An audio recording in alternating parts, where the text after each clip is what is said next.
beneath the fog, behind the rust. Sometimes they come back. There's only one internationally recognized Mopar master, Mark Warman, joined by his friends, family, and dream team, the Ghouls. Nobody wants to take on the stuff that we take on. Reviving the past. 100% untouched survivor. Resurrecting the icons of American muscle. We are the Shaolin priests of Mopar. Uncovering stories. It's the baddest car we have here. And restoring dreams. The most iconic muscle car on the planet. Putting cars back where they belong. On the road. Here we go. Beyond a passion. Oh, that's wild. One man's obsession. With Mopar perfection. This is Graveyard Carz. 1971 Cuda. Yeah. 340 3-speed. The reason you're leaning on it, because you don't like to stand, right? It's a lot of pressure. Does it matter if I touch? Well, no, if it's just lazy or heavy people usually will lean like that. You keep standing prostrate. So today, Mark called me out to go over this 1971 Cuda that we just got into the shop. Mark's handing this car off to me so I can make sure this car gets through the shop in a timely fashion. Mark's super busy. We got 100 cars here. He can't keep up with everybody. So he's been handing off clients to me, and it takes a load off his plate, and then I can see the car through the shop at that point. I love helping Mark. I love Mark to death. I have no problems helping him out. The problem that I have is he'll find a way to insult me, take a shot at me, put me down, as opposed to just saying, hey, Will, can you take over this client? And then we can just be done. But there's always way more to it with Mark. If I could find a way to just keep Mark on task for a whole day, we'd get more cars painted, more cars put together, more cars would be done if just keep him on task. But yeah, good luck with that. Go ahead. Okay. I'm giving Will this car right here to handle for me. Okay. As you can tell, there's some slight surface rust in the frame rail. This is a real 1971 Cuda. It's a 340 3-speed manual transmission. It's good colors, GA4, which is your Winchester gray. Again, 3-speed manual transmission makes it way down there in the production figures. Much like the convertible that we did, the 71 purple car was one of 8 with a 340 and a 3-speed. This car is rough. Now, we've seen a lot of rough stuff, and we can certainly handle this rough stuff. We've done many of them. We built a car, a 71 Cuda, from scratch. We know how to build them. We know how to assemble them. Our problem is time. In this particular case, we are running out of time everywhere we turn. We have this car that has to go, the car sitting behind you, camera boy. This car has to go in 2 weeks. We have lots of work to do. This 71 Cuda needs to have literally, short of about 5 metal parts, everything replaced on it. Both front frame rails, both rear frame rails. You go to the front, you need fenders, hood, valance, inner fenders, firewall, cowl. Work your way back. The rockers, I think, are good on it, which is unlike the Phantom Cuda. The Phantom Cuda had bad rockers on it. We had donor ones back at the AMD Installation Center. We need wheelhouses, inner and outer trunk floor, main floor extensions, rear body panel, crossmember, quarter panels, roof interstructure pieces. Literally everything on this car is rotten, but it is the numbers matching 340 block and the numbers matching 3-speed transmission that the guy wants to build into, I believe, a 446 barrel tribute car. It's his car. We're replacing most of the metal on it. Whether we're going to be able to save the numbers in the body, I don't know until we get there. But in the end, it'll be very much like the cars that we built.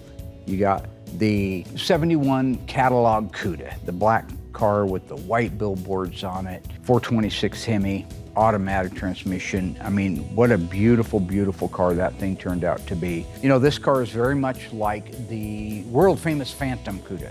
In many ways, and in some ways it's not, they both need about the same amount of metal. In this particular case, one thing that they're going to share in common is that our friends at the AMD Installation Center have volunteered to do this one body for us. That's going to save us months in the metal shop. So it's going to hopefully be a leg up so that we can get a little bit ahead, or at least caught up on things. A little bit You're of rust. delusional. There's some peekaboos up here on the upper cowl. The floors There's really, no floors. No, they're There's no pretty- rails. You could patch. Okay, we know it's a bad car. What's this remind you of?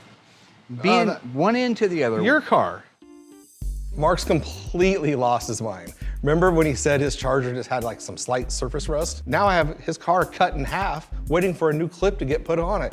That's not surface rust. The car has been sitting at the bottom of the ocean for the past 10 years. This is the same routine. So if you're going to take shots at my Charger, Look at your Charger. we're done. Yeah, it's a very, very nice. Why is that funny? There's to you? nothing left. Now, my Charger did have a lot of rust on it, okay? It's all semantics, isn't it? If you say surface rust, one man's surface rust is another man's rust bucket. This particular car of mine had quite a bit of rust on it. And yeah, we have to put a front clip on it, okay? I want everything perfect on my car. I would like to clarify one thing very important to the haters out there that are saying, why is Mark working on his car and not mine? Josh and I are doing all the metal work on my car. We are doing it in the evenings and on the weekends. We are not affecting our volume of cars in the least. It's exhausting. What it typically means is we won't have a lot of footage and coverage of it because the camera guys, these guys, they go home, play on the weekends. But you can see that we have the car dipped and it has a lot of extensive rust to it. We have the quarter panels, wheel houses. The main floor has already been replaced or cut out, not quite replaced yet.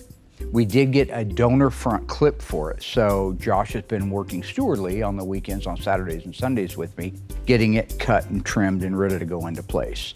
So where that car is at right now is the old clip is off of it and it's ready to have the new clip put onto it. The only thing I don't appreciate is Will saying sarcastic things about my car. I can interpret my car, I can diagnose my car any way I want. It's none of his business, okay? You don't see me sticking my nose in his business, okay? He has his own little world out there that he lives in out there and wherever it is. All I know is pay attention to what you're doing and don't pay any attention to what I'm doing. What one compelling factor helped graveyard cars get off the ground? Besides the tray, the Wizard of Ice. The Phantom Cuda. That's right, the 1971 Phantom Cuda, which was a 446 barrel 4-speed. Right. How many of those they make? 446 barrel 4-speed? 300. 108.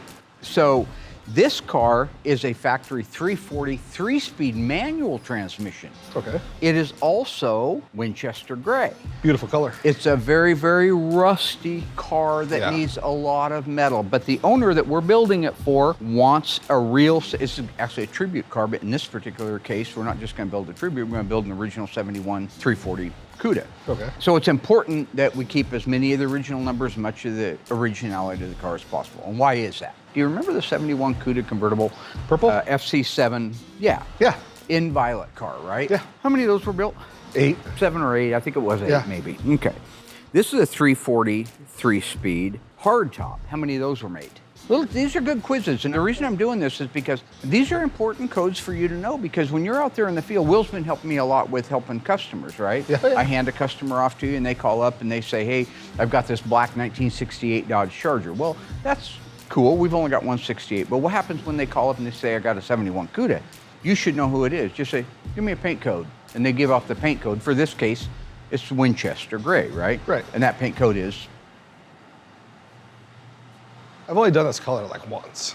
So again, I'm not just pointing these things out to catch Will on camera, like a deer in the headlights saying, oh, I don't know. First of all, I would like to say, you should know. Will, you should know. I've been teaching you this stuff for 35 years, he should know it. He chooses not to know it. The reason it's so important is I won't always be here. I won't always be a tap on the shoulder away from asking, what's the VIN, what's the car, what's the engine, what's the transmission, how many were built? Why wouldn't you want to educate yourself on that? So if I have to use means of insulting them, putting them down, and yeah, frankly, catching them on camera and embarrassing them like I've done, it's tough love, folks. I love Willie. He's like a son to me. He's like an illegitimate son I never had. I'm gonna take a look in here. You can just look up the paint code, Winchester gray. Take a look in there. Go ahead while I take a look around here. I don't even know. Just turn to the page of the book that talks about paint colors. This is great. This is exactly what Mark does. He does it at car shows. He does it in front of customers. He puts me on the spot knowing I don't know the answer just to make me look silly. I don't need to know the paint code until the car comes into the shop and we're ready to paint. Until then, I don't need and nor do I care what the paint code is. There isn't a page. Yeah, no, there is. It's. Well, I don't know why. There you go. GA4. Okay, A4. Okay. How many of those were built? 15. Turn to the page 20. that talks about how many were built with a 340 and a 3-speed. It doesn't tell you. This is exhausting. You guys at home think he's funny and this is all great and whatever. But here's an idea. Why don't you come down here and work with him for a week? Let me know what you think then. No, it does. Well, I don't know where. I don't know. 151. I would have got there. That's okay.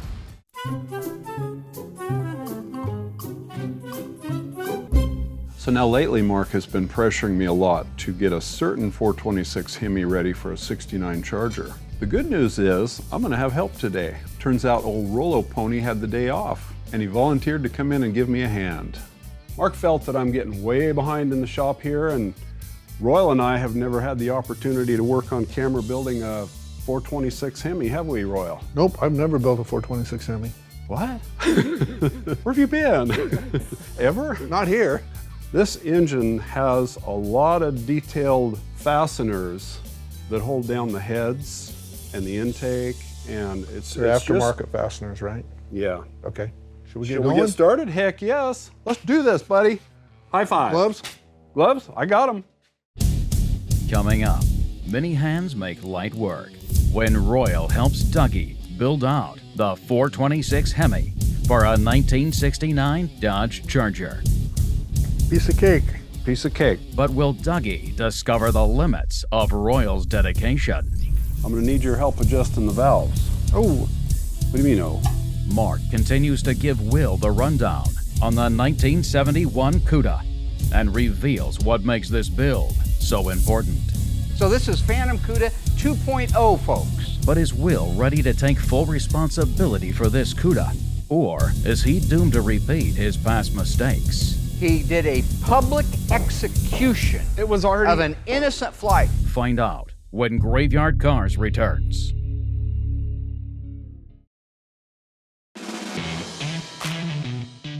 Differences in these heads on these Hemis are really cool. They have these studs that go down through those holes above the cylinders okay. into the valley. So you have to put washers and nuts to hold the in that head valley. down. Okay. And you got to be careful not to drop them down through the lifters or we're done. Piece How's of that for cake. pressure? I can fix that. Because I know me. There you go. So here's the head gasket we're going to use. They have these new fiber head gaskets. Oh, nice. So from the factory originally, the head gaskets were just a flat steel shim. Very thin, no coating, and we've had a little trouble with those leaking. So Mark did some research and got a hold of Mancini Racing, and he found a fiber covered gasket that works a lot better. So this is essentially the same gasket that we use on the 440, the 383, the 340, all of our other engines. It's a really good head gasket, and we like this a lot better than that flat metal shim. Okay, you want to give me a hand with this thing? Yep.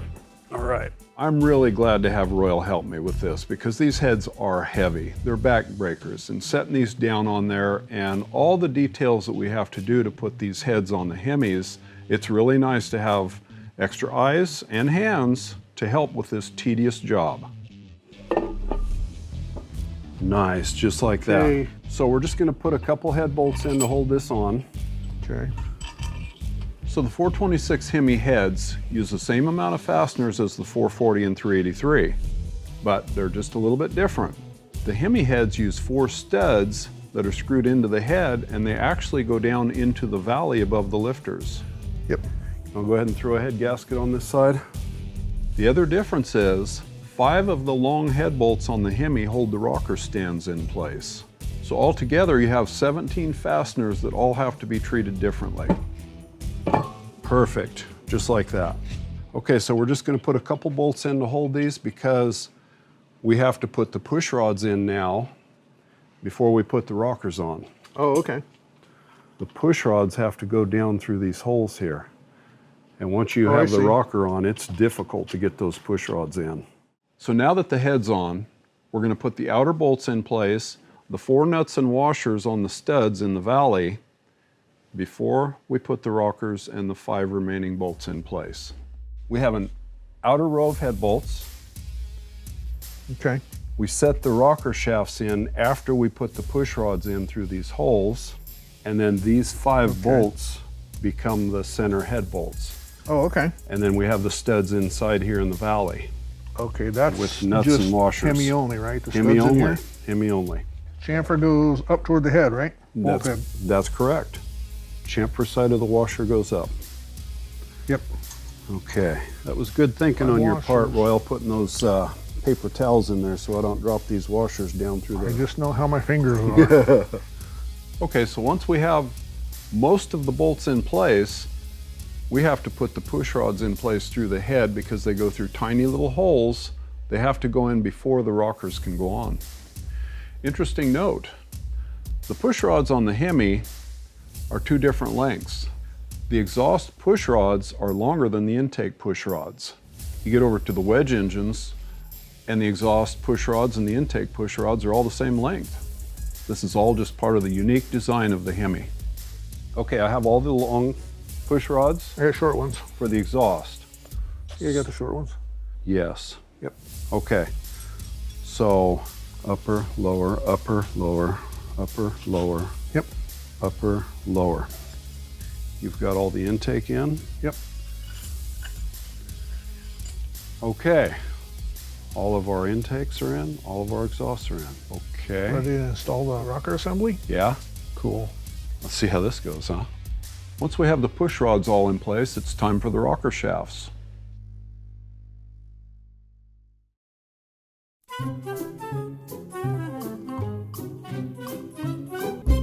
This is a loaded car, but it's no billboards. The guy wants billboards on it. Now, the reason you're here and the reason you're going to handle this is because I'm busy. I was talking to Mike, AMD, the other day. Yeah, nice guy. All right, we were talking about the Phantom Cuda. I said, boy, I sure wish you could do another one of those. I got one that's a mess, a hot mess, and I got snow time. And you know, he actually volunteered to help. Oh, he's gonna do another one? He did. I think that's really cool. Yeah. It was about 8 years ago that the installation center back there, the AMD installation center, volunteered to help us out with the Phantom Cuda. This car is very much like that one. It will need to go on a jig and it will need to have nearly every single panel replaced on it. I wouldn't trust another shop in this country to do it for me because I'm putting my name on it. I sent him pictures. I said, you sure you want to do it? He goes, it looks just like the Phantom Cuda. So this is Phantom Cuda 2.0, folks. When you look at that Phantom Cuda and they brought it back, and figure that every panel's been replaced on it, which means parts are just floating around in there and they all come together and all in a car and now it's a car again. If you're able to open the driver's door, take the striker out and find the original EV2 Tour Red paint underneath the striker, they were able to put that striker back in space physically on a car that had all new panels on it except for that pillar. That is perfection. And the reason Will's out here right now is we're gonna go over a few of the key detail points on the car, make sure that you have it ready to ship off to him because he's gonna have the AMD installation center put everything out. They will methodically go from the rear taillight panel to the front valance, repair, replace, straighten, structurally reinforced, and put the car exactly back where it should be. So they're gonna help us out with this. Great. But this guy's gonna be calling you quite a bit. Okay. All right? He's gonna be saying, hey, can you help me out, Will? I'm wanting to look at some of the cars online. What's the paint code for Winchester Gray? A4. You're welcome. How do you know that? You wanna look at it? You wanna look it up? You're pretty sure it's A4? GA4. Oh, GA4, yeah. But the computer recognizes A4. But see, you sound good if you say that, right? Right. It says, how many of my cars were built? 343-speed manual transmission. How many were built? 25. No, it was actually 151. Here, once again, in No, the book. Just I turn to don't- the page that has that. I don't want the book. Okay. This has more to do with Mark beating me down and insulting me and all the stuff he does than actually teaching me something like Tony would do. So you want to be able to sound like you're in the thing, right? I'm handing this off to the Wheelmeister, the Wizard of Will. But see, I also have the luxury of when they text me asking these questions, I'll just come ask you. But you could just answer them. What if it's at 11 o'clock at night and I'm sleeping? I'm sleeping too. This is all Mark has to do, is just say, hey, Will, will you take over this car and make sure it gets done on time? No problem, Mark, and be done. So I need to make sure that this car is handled with care because it's got to go back to him. In this case, we're not going to send it back to him on a pallet. We're going to have it a roller. Okay. So it needs to be sure it's a roller right now. Get anything off it except roller stuff. Talk to Shane about any used donor parts that we may or may not have. Okay. And I think we have some used rockers and some pieces like that, because the bigger the donor pieces, the better off that we are. I think that the used donor parts are a brilliant way to save time, money, and maintain the structural integrity of a car, maybe even more so than if we do it. So, meaning this, take a look at my Charger that I'm working on right now. It needed both front frame rails, both front inner fenders. It was bad. So I reached out to the guy up at Liberty Moparts, and he had a 4-door. Nobody's going to build a 4-door. Now I have a beautiful, clean front clip that's ready to go onto my car, so I don't have to go out and build the whole front inner structure again like we did on the catalog car. So the more large components like that, it'll help out the installation center, and it'll also preserve the original integrity of a Mopar that was built 50 years ago. Get this thing loaded up, make contact with Mike. I know you have his number. Let him know what the plan is. When it gets back and it's all beautiful, there's a few things I want you to really focus on, like you did on the 71 Phantom Cuda. I feel very good handing this off now to Will. I think he has grown a lot. I don't mean just he put weight on, he's done that, but I just mean spiritually he's grown, mentally he's grown. Yeah, we fight and we have fun with it, but I have been handing him off a lot of cars lately. People like him, he communicates well. I don't even have the time to communicate, and even if I did, in most cases, I forget. Will pulled a 187 on a fly.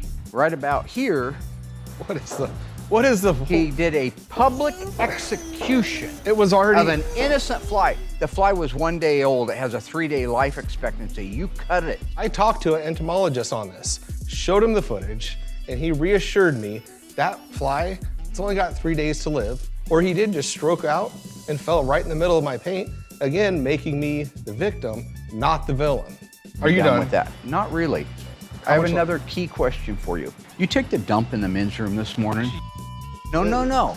I am serious. No. Every day somebody goes in that men's room and they take one of those twister dungs where you walk in and it's spinning around and there's stuff caught in it, like in the movie Twister where the cow was going around like that. I want to know who it is. I don't know. I saw corned beef and I want to know who is eating corned beef at lunch or at dinner that's making that happen in there, because I'm not going to walk in and vomit again.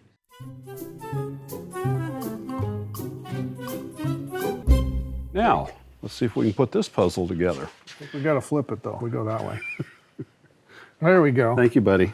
So I would like to take just 1 second before they put the rocker assemblies on here to talk about, you see the bright purple paint. The entire rocker shaft assembly is new. Mancini Racing makes it. This is a good quality part that you can put on that meets all the OEM specifications, so you can still use the original push rods and all those things.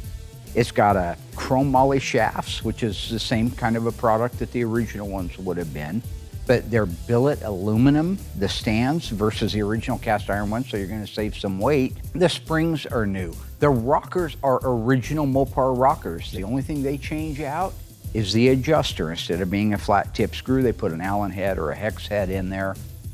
But the rest of it is 100% original Hemi DNA looking parts. They're the exact same footprint, same height, same length, same width. Everything about these is right. That's why I got you here. I'm always watching. Keep me in line.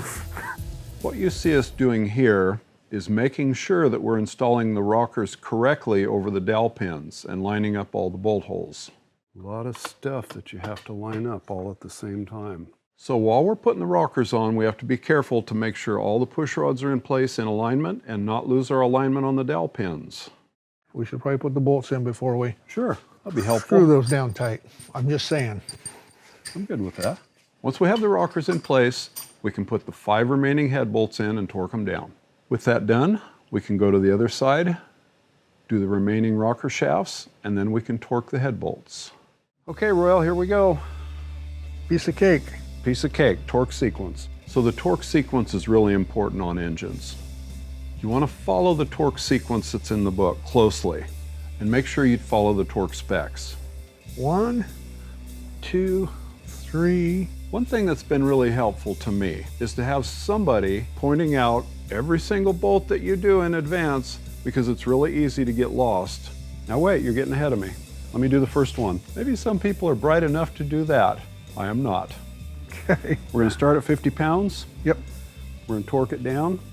There it is. Oh, Okay, that's 1, 2, yep, 2, 3. 3. There's the easy ones. Now, we got the hard ones. Still set at 50, right?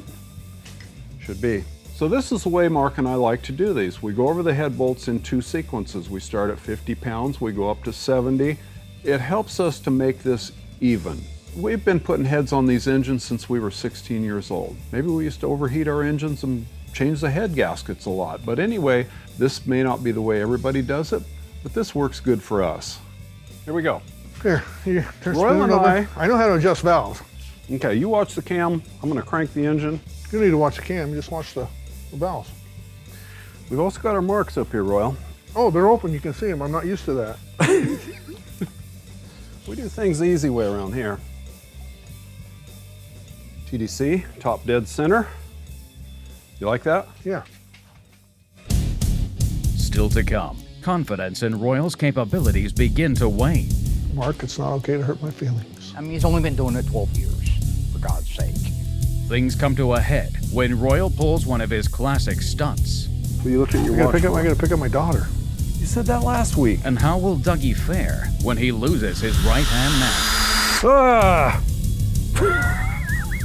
Find out when Graveyard Carz returns. Okay, Royal, if you want to run a really thin bead right across here, right in the 2 corners, I'm going to lay that front cork gasket across the front of the valley. Okay. Beautiful. Mark, be proud. When installing the intake on these engines, I like to use some sealer across the ends and all the vulnerable areas because the intake manifold is the gasket. It doesn't have a metal pan gasket like a 440 and 383 do. So those dowel pins or studs help us keep this gasket in place. You can use too much sometimes. Mark likes to do that. I like to use the right amount. Okay. Same with the back. Yes. You're doing I got great, the Royal. shakes. No, you're not. You're perfect. I got the hippie shakes. Hippie shakes. Beautiful. Very nice, Royal. Okay. All right, now we're going to set the intake manifold gaskets in place. Nice. Should I put another dab of... You can. We're not just pretty faces here at Graveyard Carz. Just for and giggles, you know? Yeah. You guys have been teaching me a lot about that. Mark, it's not okay to hurt my feelings. They don't know I'm standing back here right now. Okay, so if you could avoid that kind of stuff, it just kind of gives it away. What we call the fourth wall. So you go on back. Now, in fairness, okay, being in front of a camera is awkward, and I get that. I mean, he's only been doing it 12 years, for God's sake. I think it'll hold oil. Okay. Royal's been what we call a slower learner, a little slow on the uptake, if you will. Well, Want some help with that? Oh, that's easy. yeah, it's easy. Do you not do it on this either? I sure would. Okay, it's free.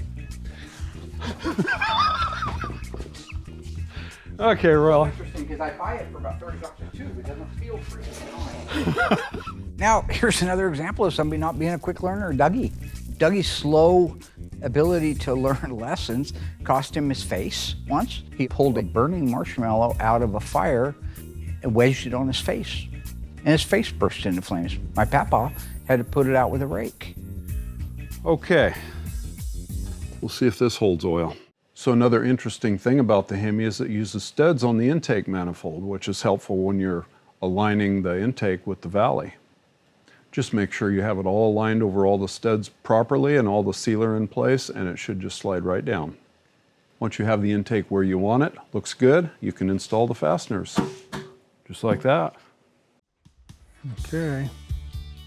Where's all this go? Okay, Royal, very simple.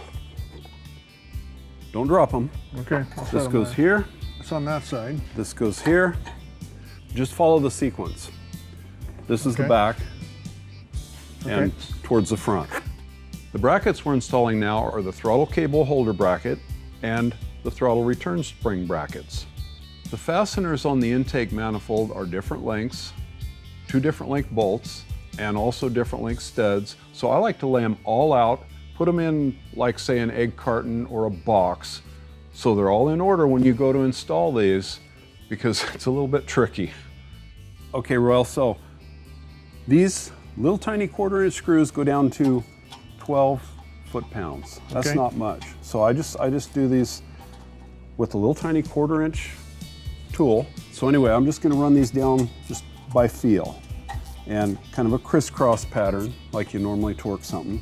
You know all about that, right? Yep. You've torqued a few manifolds. Work from the center out. Yeah. Now, as soon as I'm done here, I'm gonna need your help adjusting the valves. Oh, What do you mean, oh? What are you looking at your watch for? I gotta pick up my daughter.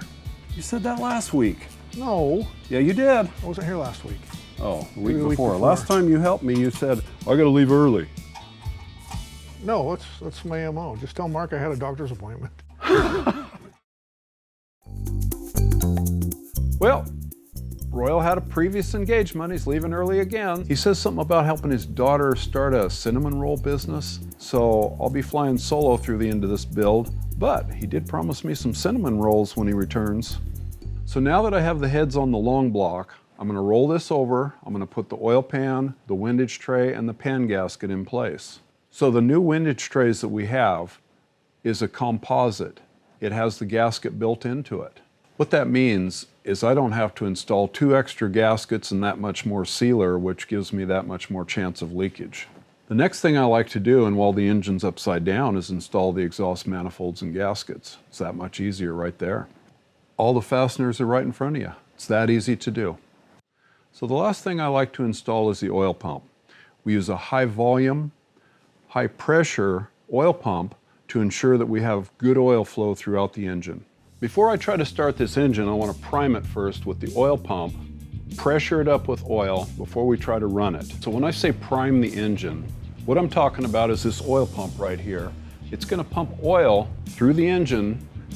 It's essentially the heart of the oiling system. The oiling system, if it doesn't have good oil pressure and volume throughout the engine, things fail. The way the oiling system works is you have an oil pump. That's what he's got right there. Brand new high volume, high pressure oil pump that we're going to install on the block. Coming out of the end of it is the drive gear. So if you look very carefully on that snout, you will see a hex-shaped slot for an oil pump drive shaft to go down into.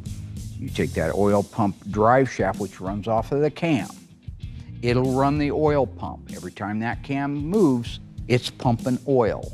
That oil pump drive gear is also a distributor drive gear, which all, when you set them together, you have a distributor, oil pump drive gear, and you have the oil pump, all pass through the front part of the engine and collectively give you an ignition system and oil the engine.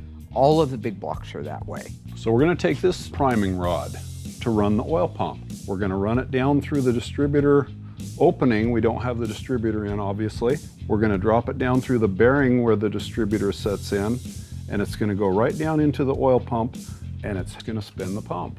So this rod is going to be turning counterclockwise. We're going to use an electric drill. We're going to spin it, and we also have an oil pressure gauge up here. When we spin this, it's going to go up to whatever pressure this oil pump has the ability to pump up to. Okay, so sometimes they pressure up right away. Sometimes it may take 30 seconds or maybe 60 seconds, but you'll know it because this thing, the gauge, will read whatever pressure that pump goes up to. You'll also feel the load in the drill when you're hanging onto that drill. When it catches prime, it's going to lug the drill down. And I'm going to give it a spin and see what happens. Here's our pressure gauge. Okay, so it hasn't loaded up yet. You'll see it on the gauge when it does. Now, when you see that oil pressure gauge going up, that's beautiful. You don't hear the engine bogging down, the little drill motor. That's not so beautiful. You're gonna see why we have pressure, but no bog down on that drill. There it goes. It's starting to get some pressure now. Ah! Now, what you see Mr. Wizard has done over there in all of his amazingness is, after checking all of the torque specs, assembling everything, giving a tutorial to Royal, building the entire engine out from the crankshaft all the way up to the intake manifold and getting it ready to do an oil prime, he overlooked one key thing. and that is make sure that whoever assembled the rocker shafts pointed the oiling hole to the rocker and not to the victim standing there trying to do an oil pressure test. I guess I should have put the valve covers on. Again, slow learner. Let's just imagine that that was gasoline. Remember Richard Pryor? Still to come. With Royal out of the picture, Mark steps in to wrap up the 426 Hemi the right way. You put the distributor in, so have you taken it out and turned it 180 to make it right? But after all these years, can Mark trust his own family and friends to do the job correctly? It is my theory that that is not going to work very well. Find out when Graveyard Carz returns. So once Doug has the engine all completely built out to a point where we're ready to try to do a test run, there's a lot of work ahead of him still. We have to get it moved onto the easy run stand. Once you get that, you have to bolt everything down. You have to add a bell housing and a flywheel so you have something for the starter to engage. You have leads that have to be connected so that you have power. You have fuel that has to be connected so that you have fuel. The exhaust system, we have an old decrepit system that we've saved off of a car that works great on the Hemis. We have one for a 383, a 440, and a 340. You connect all of those things, which takes some time to make all those connections, but you do it as though it's in the car. That way, when he's got it all laid out, we can hook up the exhaust system to it, fire that up, get ready to crank this thing over. Because if you do all those things and you turn that exhaust fan on, you're ready to start an engine. Looks like a nice wrinkle, around 200 degrees. 200 degrees, baked. Okay, Baked. so you feel good. You've checked oil. Earl? Yeah. Water. Water? We got fuel, right? According to you, yes, we have. Boom, boom, boom, boom, boom. Pumping real nice.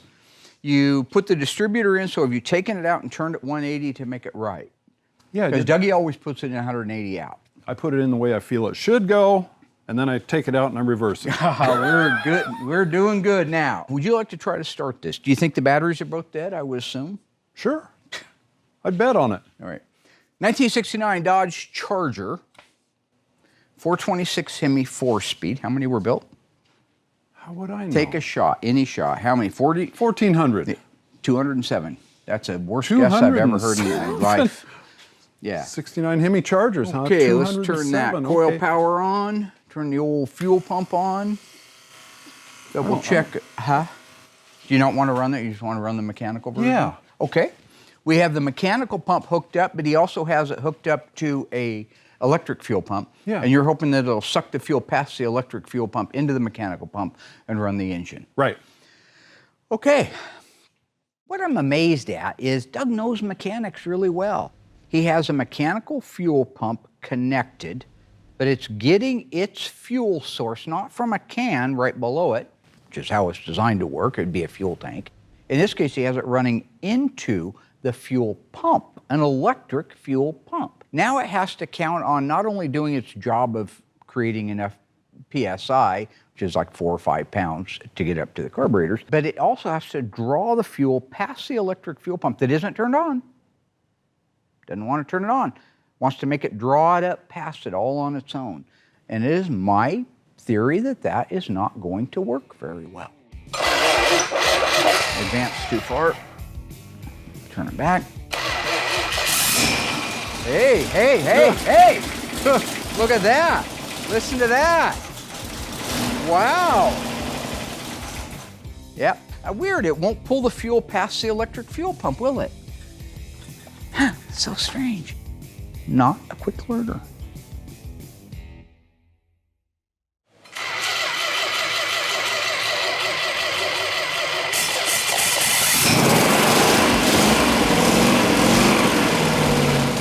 Why is that running after?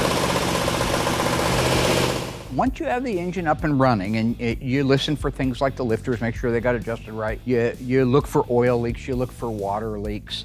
You set the timing by ear just to get it running. You just want to get it running. You also need to break in the cam, which is usually to set the RPMs at around 2,000 RPM, give a little, take a little, for 20 minutes. Let it run, make sure the thermostat is opening up, check your temperatures. Make sure that the water temperature below the thermostat is the same as water temperature above it or very close to it. That tells you that you've opened up your thermostat and that the block is now full of water. We don't use antifreeze during test runs. Keep in mind, since you are running fast, that means the centrifugal advance is also engaging on the distributor. So at an idle, the weights are all collected in and you have a real live version of what your timing is. At 2,000 RPM, they're flaring out. Those weights spin out and that advances the distributor. So at 2,000 RPM, I cannot set the initial timing. I have to wait till we get our 20-minute break in. Once that 20-minute break in's in and everything else is working, we can idle it down. I can set the timing to exactly, in this particular case, 5, 6, 7 degrees before top dead center. We'll play with it more once it's in the car and has antifreeze in it and the fuel it's going to be running on. But at that point, you set that timing to the best of your ability and that thing is done and ready to go in the car. See if it'll back off a little? More?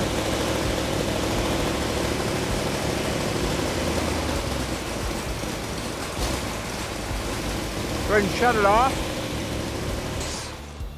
Tighten the distributor down right there.